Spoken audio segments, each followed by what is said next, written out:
कहानी की शुरुआत में हम एक लेडी को देखते हैं जो अपने बच्चे को लेकर समुद्र के रास्ते से कहीं जा रही होती है। तभी समुद्र में एक बहुत बड़ी लहर आती है जो उस लेडी के नाव को समुद्र में डुबा देती है। पानी में वो लेडी एक चट्टान से जा टकराती है जिसकी वजह से वो वहीं पर बेहोश हो जाती है। और जब उसे होश आता है तो वो अपने आप को समुद्र के किनारे पाती है जहाँ पर उसका बच्चा रो रहा होता है। उसके बच्चे का नाम कूबो था जिसकी एक आंख को उसके नाना मून किंग ने निकाल लिया था और वो उसकी दूसरी आंख भी निकालना चाहते थे, इसीलिए उसकी मॉम उसे लेकर कहीं दूर भाग रही थी। इसके बाद ये कहानी आगे बढ़ती है और हम कूबो को देखते हैं जो अब काफी बड़ा हो गया था। वो अपनी मॉम को खाना बनाकर खिलाता है और उनका काफी ध्यान रखता है क्योंकि उसकी मॉम काफी बीमार थी। और इसके बाद कूबो कागज के कुछ खिलौने बनाता है और उसे लेकर पास के गाँव में जाता है जहाँ पर वो उन खिलौनों की मदद से उन सभी गाँव वालों को एक कहानी सुनाता है। उसके पास एक जादुई वायलिन थी। दरअसल कूबो एक स्टोरी टेलर था जिसकी कहानी गांव वाले बड़ी दिलचस्पी के साथ सुनते थे। कहानी में कूबो सभी को बताता है कि बहुत समय पहले एक सामुराई योद्धा था जो काफी अकेला रहता था क्योंकि उसके परिवार वाले और सेना को मून किंग ने धोखे से मार दिया था। वो अकेले ही एक पावरफुल शास्त्र की तलाश में निकल पड़ा क्योंकि उस शास्त्र की मदद से ही मून किंग का सामना किया जा सकता था। उस शास्त्र में था एक ना टूटने वाली तलवार और दूसरी एक सुरक्षा कवच और तीसरी एक हेलमेट। लेकिन इससे पहले कि सामुराई योद्धा उन तीनों शास्त्रों को हासिल करता, मून किंग के मॉन्स्टर ने उस पर हमला कर दिया। ये कहानी सुनाते सुनाते शाम हो जाती है तो कूबो उस कहानी का अंत किए बिना ही वहाँ से अपने घर चला जाता है। शाम होते ही उसकी मॉम नॉर्मल हो जाती है और उसके बाद वो दोनों साथ में खाना खाते हैं। वहीं पर उसकी मॉम कूबो को उसके डैड हेंजो की कहानी सुनाती है। कहानी सुनने के बाद कूबो अपने डैड के बारे में जब अपनी मॉम से पूछता है तो वो उसे बताती है कि उसके पिता एक बहुत ही बहादुर योद्धा थे जो उससे बहुत प्यार करते थे। उसके डैड उन्हें ही बचाते बचाते मारे गए। इसके बाद कूबो की मॉम उसे बताती है कि तुम्हारे नाना और तुम्हारे मौसी ने तुम्हारी एक आंख चुरा ली थी और अब वो तुम्हारी दूसरी आंख भी चुराना चाहते हैं, इसीलिए तुम्हें रात में कभी भी बाहर नहीं निकलना है, नहीं तो तुम्हारे नाना तुम्हें ढूंढ लेंगे और तुम्हें मुझसे दूर ले जाएंगे। इसके बाद उसकी मॉम उसे एक मंकी टॉय दिखाती है और कहती है कि इसे हमेशा तुम अपने पास ही रखना। रात काफी ज्यादा होने पर वो दोनों सो जाते हैं। अगली सुबह कूबो एक बार फिर से पास के मार्केट में पहुंचता है जहां पर उसे कामेयो नाम की एक बुढ़िया मिलती है। वो बुढ़िया कूबो को बताती है कि आज एक बहुत ही खास त्योहार है। आज हम लैंप की मदद से उन लोगों से बात करते हैं जो इस दुनिया से चले गए। कूबो जब ये बात सुनता है तो काफी खुश होता है और वो एक कागज का लालटेन लेकर अपने डैड के कब्र पर जाता है और अपने डैड से बात करने की कोशिश करता है। लेकिन वो देखता है कि सभी की लालटेन बात करते हुए जल जाती है लेकिन कूबो की लालटेन नहीं जलती।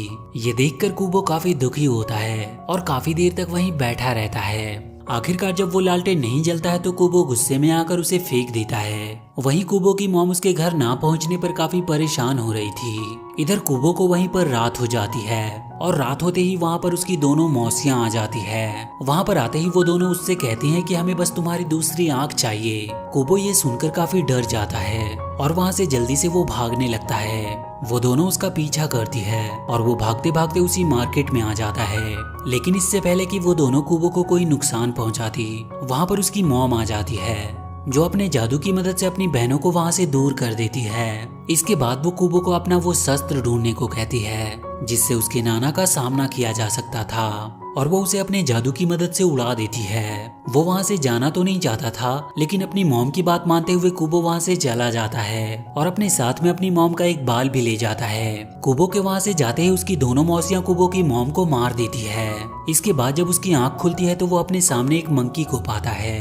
मंकी कूबो को बताता है कि तुम्हारी मॉम मारी गई और उसका पूरा गाँव तबाह हो गया और तुम्हारी दोनों मौसियाँ तुम्हें ढूंढ रही है।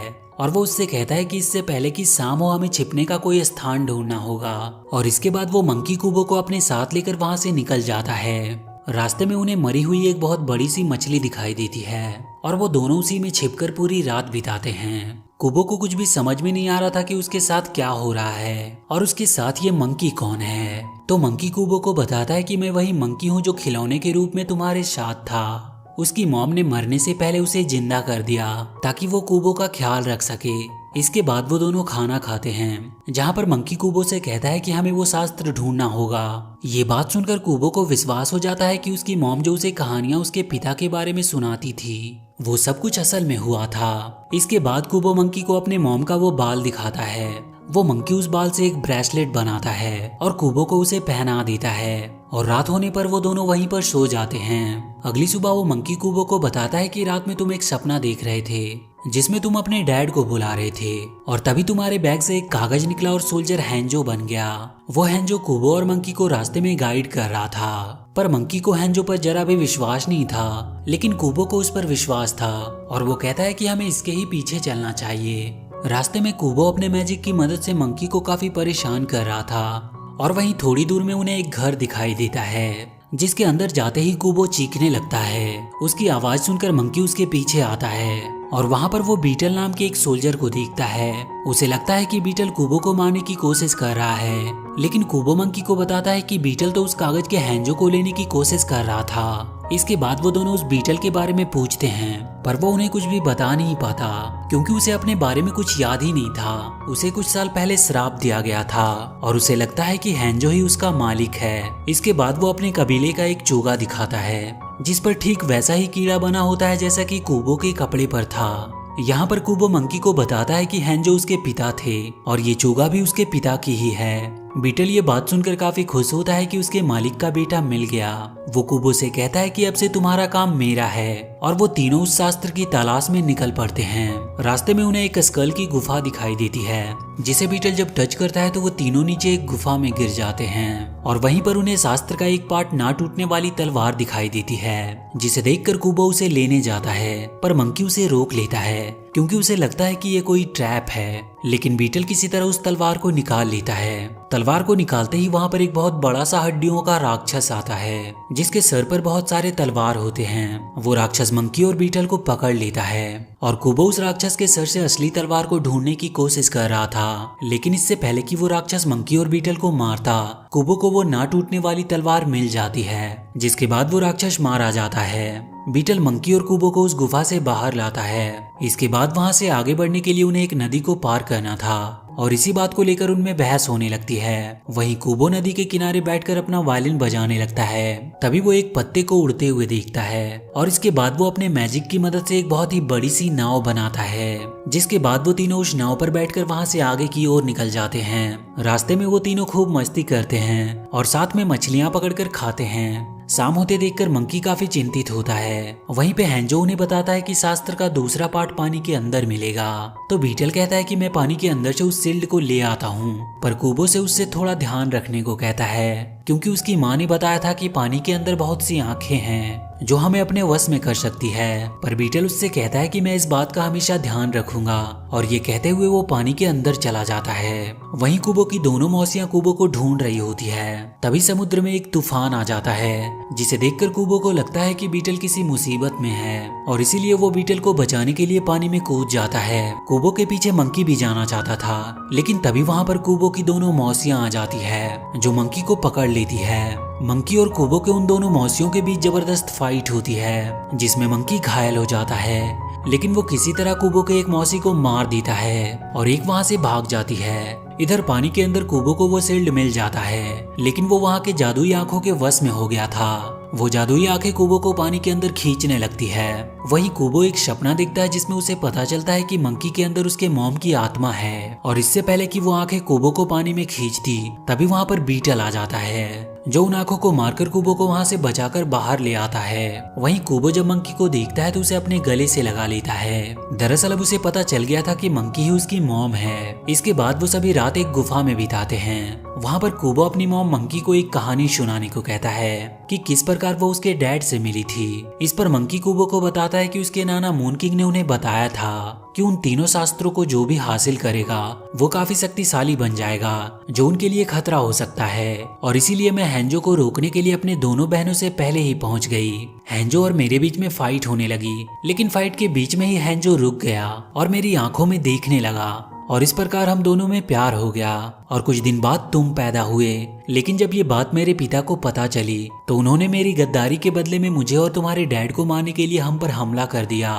पर तुम्हारे डैड काफी बहादुर थे जिसने हमें बचाने के लिए अपनी जान दे दी और इसीलिए तुम्हें बचाने के लिए ही मैं वहाँ से भाग आई। इस बात पर कुबो अपनी मॉम से पूछता है कि मेरे नाना मुझसे इतना नफरत क्यों करते हैं। तो उसकी मॉम उसे बताती है कि वो तुमसे नफरत नहीं करते बल्कि वो तुम्हें इंसानों की तरह कमजोर नहीं देखना चाहते। रात में जब वो सभी सो जाते हैं तो कुबो एक सपना देखता है जिसमें वो एक बूढ़े आदमी से मिलता है। वो बूढ़ा आदमी कुबो को बताता है कि शास्त्र का तीसरा पार्ट तुम्हारे डैड के महल में मिलेगा।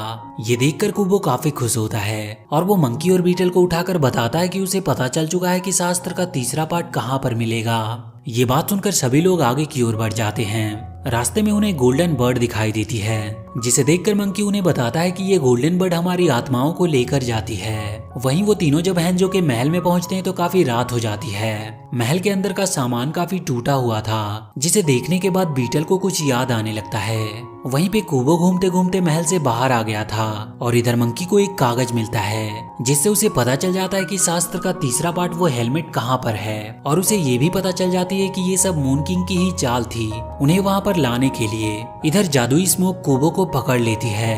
ये देखकर बीटल और मंकी कुबो को छुड़ाने की कोशिश करते हैं लेकिन वो भी उस जादुई स्मोक के द्वारा पकड़े जाते हैं। तभी वहाँ पर कुबो की मौसी आती है और वो उन्हें बताती है कि बीटल ही हैंजो है। वो बीटल को मारकर वहाँ से दूर फेंक देती है। इसके बाद जब वो कुबो की दूसरी आंख निकालने जाती है तो कुबो उस पर हमला कर देता है जिससे उसकी मॉम आजाद हो जाती है और वो अपनी बहन पर हमला कर देती है। उसकी बहन उसे काफी ज्यादा घायल कर देती है और जैसे ही वो उसे मारने के लिए जाती है वहाँ पर हैंजो आकर उसे मार देता है जिससे वो वहाँ से दूर जाकर गिरती है। कुबो अपने मॉम और डैड से मिलकर काफी खुश होता है पर तभी वहाँ पर उसकी मौसी फिर से आ जाती है और वो हैंजो को मार देती है। कुबो की मॉम उसे वहाँ से जाने को कहती है तो कुबो वहाँ से जाकर अपने जादू की मदद से अपनी मौसी को मार देता है। लेकिन इसके बाद वो काफी दुखी होता है क्योंकि उसने कुछ ही पल में अपने मॉम और डैड को फिर से खो दिया था।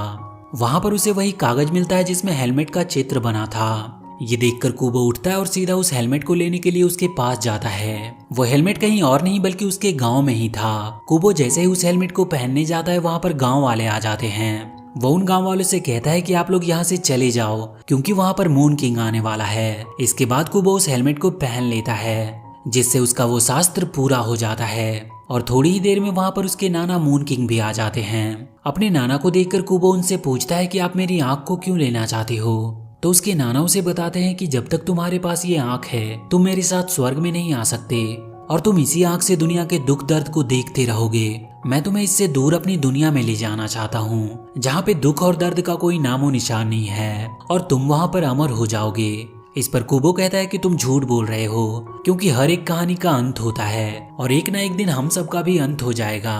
मैं तुम्हें मारकर इस कहानी का अंत कर दूंगा। ये बात सुनकर कुबो के नाना एक बहुत ही बड़े ड्रैगन में बदल जाते हैं और वो उस पर हमला कर देते हैं। कुबो अपनी तलवार की मदद से उनका सामना करता है और उस तलवार से उनकी एक आंख को फोड़ देता है। कुबो के नाना इससे काफी ज्यादा गुस्सा होते हैं और उसे अपनी पूंछ से मारकर दूर फेंक देते हैं। वो जैसे ही दोबारा से लड़ने के लिए उस तलवार को उठाता है उसे अपनी मॉम और डैड का आखिरी निशानी दिखाई देता है जिसे लेकर वो उस तलवार और शील्ड को फेंक देता है। इसके बाद वो अपने वायलिन को ठीक करके उसे बजाता है। वायलिन के बजाते ही सभी लैंप की आत्मा वहाँ से बाहर निकलकर कुबो के पास आ जाती है। गांव वाले ये सब देखकर काफी हैरान थे। वहाँ पर कुबो अपने नाना से कहता है कि इनकी यादें हमें शक्तिशाली बनाती है और ये कहते हुए कुबो अपने जादू की मदद से एक सुरक्षा कवच बना देता है। उसके नाना उस पर हमला करने की कोशिश कर रहे थे लेकिन वो उसे मार नहीं पा रहा था। इसके बाद कुबो अपने जादू की मदद से अपने नाना के मॉन्स्टर वाले रूप को मार देता है जिसके बाद उसके नाना अपने इंसानी रूप में आ जाते हैं। इंसानी रूप में आने के बाद उन्हें कुछ भी याद नहीं होता। कुबो जाकर उनसे कहता है कि आप मेरे नाना हो और सारे गांव वाले भी वहां पर आ जाते हैं जो उसके नाना से कहते हैं कि आप बहुत ही अच्छे और एक दयालु इंसान हो। ये कहते हुए सभी लोग उसके नाना की एक नई लाइफ की शुरुआत करते हैं जिससे कुबो और सभी लोग काफी खुश थे। और इसी के साथ ये कहानी यहीं पर खत्म हो जाती है। तो वीडियो अगर अच्छी लगी हो तो please do like and share the video and please subscribe to my channel and press that bell icon